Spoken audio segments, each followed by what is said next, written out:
दोस्तों, intraday trading rules के second part में आप सभी का स्वागत है। जहाँ से मैंने अपनी बात ख़त्म की थी कि रूल्स जो हमें बाज़ार में दिन के अंदर इंट्राडे ट्रेडिंग में जिन रूल्स को हमें फॉलो करना है, जिनका हमें पालन करना है, ऐसे कौन कौन से नियम हैं, तो उसी को अपन आगे बढ़ाते हैं। आधे नियम हमने पहले देख लिए थे और आधे की चर्चा अब हमें यहाँ पर करनी है। ठीक है, तो देखते हैं।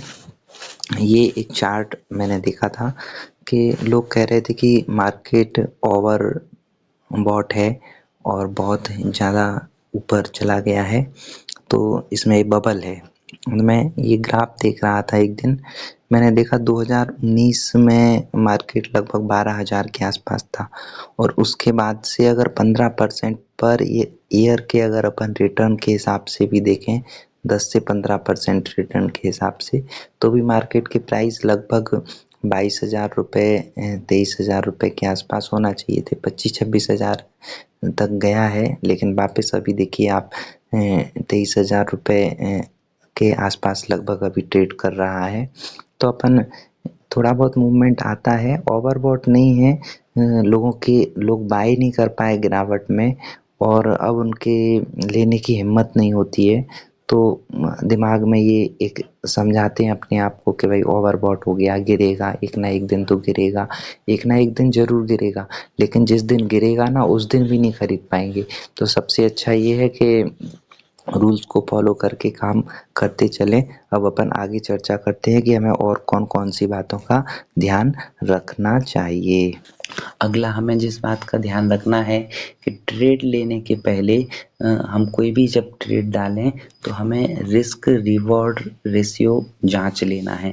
हम रिस्क रिवॉर्ड रेशियो को जांच लेंगे और ये देखेंगे कि अगर मैं कोई ट्रेड ले रहा हूँ और मेरी रिस्क वहाँ पर 5,000 रुपये की है, तो मुझे रिवॉर्ड भी कम से कम 5,000 रुपये का मिलना चाहिए। मतलब अगर 100 रुपये में कोई चीज़ खरीद रहा हूँ और मेरा स्टॉप लॉस 65 रुपये 70 रुपये है, तो ऊपर मेरा टारगेट भी 130 से 135 रुपये होना चाहिए। अगर हम रिस्क रिवॉर्ड रेशियो को मेंटेन नहीं करेंगे तो हमें कभी भी प्रॉफिट नहीं होगा, हम हमेशा लॉस में जाते रहेंगे। ठीक है, इसलिए रिस्क रिवॉर्ड रेशियो बहुत इम्पोर्टेंट है। अक्सर क्या होता है, लोग 10 पॉइंट 5 पॉइंट लेकर के प्रॉफिट लेकर के खुश हो जाते हैं और निकल जाते हैं। थोड़ा सा मुनाफा मिला और निकल जाते हैं, और जब लॉस में पोजीशन जाती है तो लास्ट तक वेट करते हैं। तो उसका रिजल्ट क्या निकलता है कि उन्होंने 10 ट्रेड के में जो प्रॉफिट कमाया है वो सारा का सारा प्रॉफिट एक लॉस में चला गया है ना, और कुछ जेब से भी चला गया। तो ये नहीं होना चाहिए। अगर आपने कोई एक ट्रेड ली है, फुल कॉन्फिडेंस से लीजिए और फुल कॉन्फिडेंस से लेकर के उसके टारगेट तक आपको वेट करना है। टारगेट के अगर थोड़े से भी नीचे आ जाए ना, तो ये नहीं सोचना है कि चलो 2 पॉइंट नीचे बुक कर लेते हैं। आपने जो टारगेट फिक्स करके रखा है, आप एक बार गलत होंगे, 2 बार गलत होंगे, आप हर बार गलत नहीं होंगे। इसलिए आपको क्या करना है, अगर आपका एनालिसिस सही है, आपने जो ट्रेड को सिलेक्ट किया है अगर वह सही है, तो आपके टारगेट जरूर आएंगे। ठीक है, रिस्क रिवॉर्ड रेशियो को मैनेज करके हमें टारगेट और स्टॉप लॉस दोनों का वेट करना है। ठीक है, अगला पॉइंट यही है कि निर्धारित टारगेट और स्टॉप लॉस आने तक पैनिक नहीं होना है।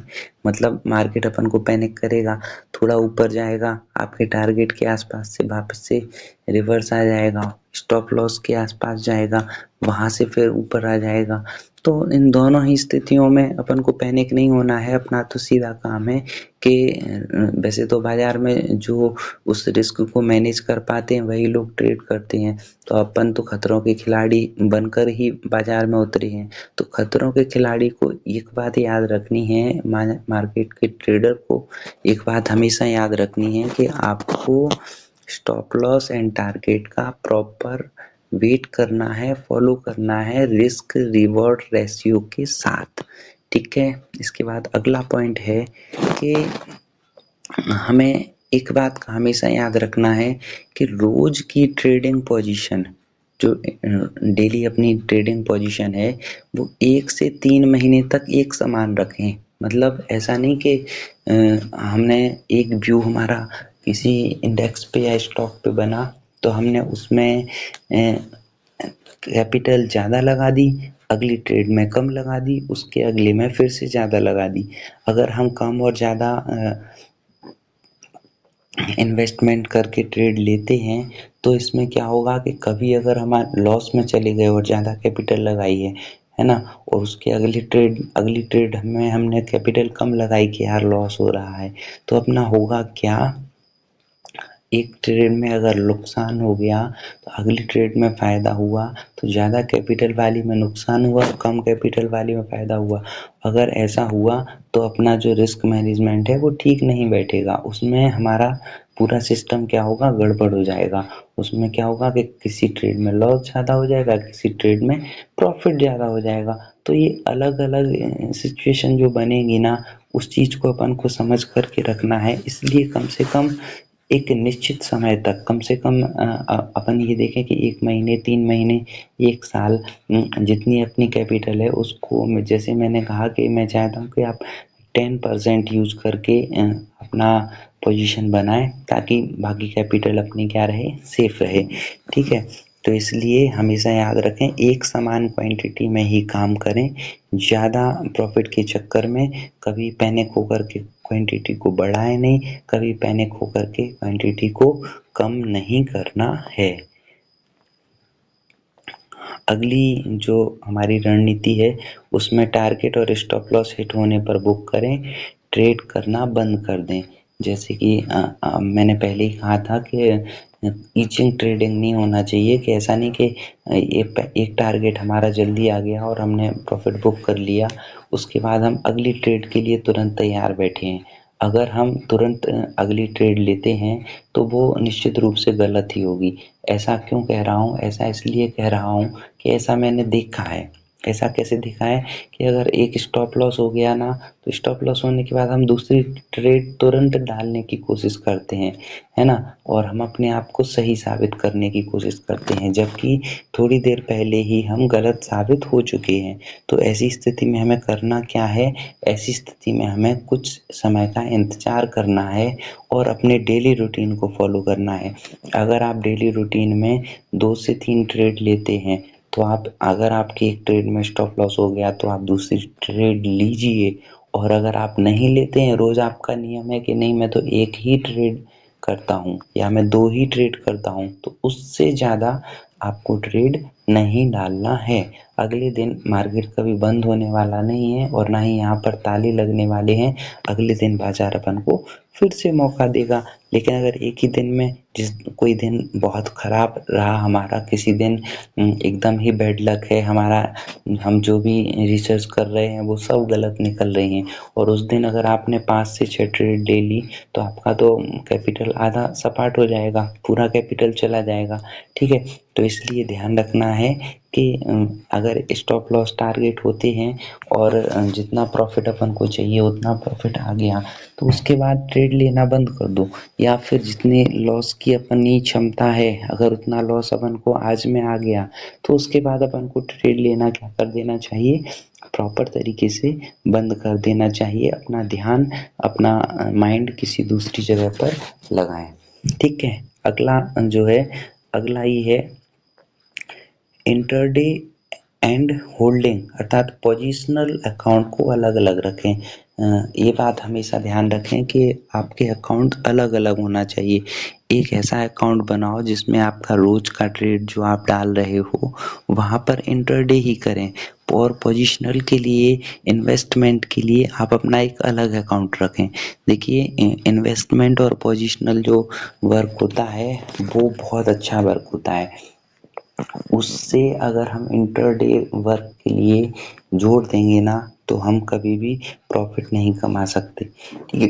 इसलिए ध्यान रखें कि जो भी कोई पोजीशन अगर हमने पोजिशनल बनाई है तो पोजिशनल अकाउंट अलग रखें और उसको रोज़-रोज़ देखने की भी ज़रूरत नहीं है, क्योंकि पोजिशनल जो अपना इन्वेस्टमेंट होता है वो लॉन्ग टर्म के लिए होता है और लॉन्ग टर्म में अच्छे रिटर्न लगभग मिल ही जाते हैं। तो अपन को क्या करना है कि हाँ, ये ज़रूर याद रखना है कि आपका उसमें भी टारगेट और स्टॉप लॉस क्या है। अगर उसमें जो हमारा टारगेट और स्टॉप लॉस है, अगर वह आता है तो पोजिशनल में भी अपन को बुक करते रहना है। ऐसा नहीं है कि मार्केट एक बार अब ऊपर चला गया तो कभी नीचे आएगा ही नहीं। हमने कई बार ऐसा देखा है कि जब नीचे गिरता है ना तो लोगों को पोजीशन काटने का भी समय नहीं देता है। ठीक है, तो इंट्राडे ट्रेडिंग के लिए और होल्डिंग के लिए अलग-अलग अकाउंट रखें। बहुत सारी कंपनियां हैं, अपने 2 से 3 अकाउंट अपन ओपन करके रखें और उनके लिए इस तरीके से यूज करें कि एक जगह पर इंट्राडे ट्रेडिंग करें और एक जगह पर पोजिशनल वर्क करें। और सबसे आखिरी और सबसे इम्पोर्टेंट रूल है यह है कि आखिरी और सबसे ज़रूरी रूल्स है कि हम जितने भी रूल्स हमने बनाए हैं ये रूल्स किसी दूसरे के लिए नहीं हैं, ये सारे के सारे रूल्स हमारे लिए अपने लिए हैं। तो स्ट्रिक्टली इन रूल्स को फॉलो करें। अगर इनमें से किसी भी रूल्स को हम फॉलो नहीं कर पाते हैं तो वह हमारी ही गलती होगी और उसका खामियाजा हमें ही भुगतना होगा और कोई हमारे इस खामियाजे को भुगतने के लिए आगे नहीं आएगा। प्रॉफिट भी हमारा है, लॉस भी हमारा है। तो प्रॉफिट और लॉस दोनों हमारे अगर हैं तो हम चाहेंगे कि हम प्रॉफिट में ही रहें। तो इसलिए अपन को क्या करना पड़ेगा, सारे रूल्स को स्ट्रिक्टली फॉलो करना पड़ेगा। ठीक है, तो इस प्रकार से यह रूल्स थे जो मुझे लगे कि हम सभी के लिए इन रूल्स की जानकारी होना चाहिए। यह आपको और भी कई जगह से मिल सकते हैं, लेकिन चूँकि मुझे पता है कि मेरे साथ जो लोग जुड़े हैं और कई वर्षों से जुड़े हैं तो और उन्होंने मेरा काम करने का तरीका भी देखा है। तो वो चाहते थे कि सर आप कुछ ऐसा करें कि हम कुछ सीख सकें, है ना? तो अभी मैंने मन में ऐसा विचार आया मेरे मन में कि चलिए कुछ सभी के लिए ऐसा कुछ वर्क करते हैं। मैं भी प्रयास कर रहा हूँ। तो अगर आपके लिए हमारा कंटेंट और हमारा प्रयास अच्छा लग रहा है तो आप चैनल को सब्सक्राइब भी कर दें और हमारे जो कंटेंट है उसको लाइक करते चलें और अपने फ्रेंड्स से और अपने ग्रुप में इसके लिए शेयर करें। और अगर आप सच में मुझे बहुत अच्छा प्यार देंगे तो मैं आपसे वादा करता हूँ कि बहुत सारी ऐसी चीज़ें हैं जो छुपी हुई रहती हैं, मार्केट के राज खोल करके रख दूँगा। जो मैंने भी बहुत सारे वीडियोज़ देखे हैं, बहुत सारे ऐसे लोगों को देखा है जो बहुत ज्ञान देते हैं, लेकिन जो वास्तविकता है वो कोई नहीं बताता। कोशिश करेंगे कि ऐसी कुछ चीज़ आपके लिए निकाल कर के लाएँ जो आपके लिए बहुत काम की होगी। तो अगर सपोर्ट अच्छा रहा और मेहनत अच्छी रही तो बहुत सारी चीज़ें आप सभी के साथ शेयर करनी है। सारी जो सबसे परफेक्ट रणनीतियाँ हैं वो सब आपके लिए बताने वाला हूँ मैं। इस बार मैंने सोचा है कि इस बार जो भी मेरे रूल्स को और मेरे साथ मेरे कदम से कदम मिला कर के चलेगा ना, उसको वास्तव में एक ऐसी-ऐसी चीज़ें बताऊँगा कि जो बहुत काम की होगी और अपन आगे उनको फॉलो करके अपने आप को बहुत अच्छा डेवलप कर सकते हैं और अर्निंग तो होगी ही होगी। तो इस प्रकार से चलिए, जय हिंद दोस्तों।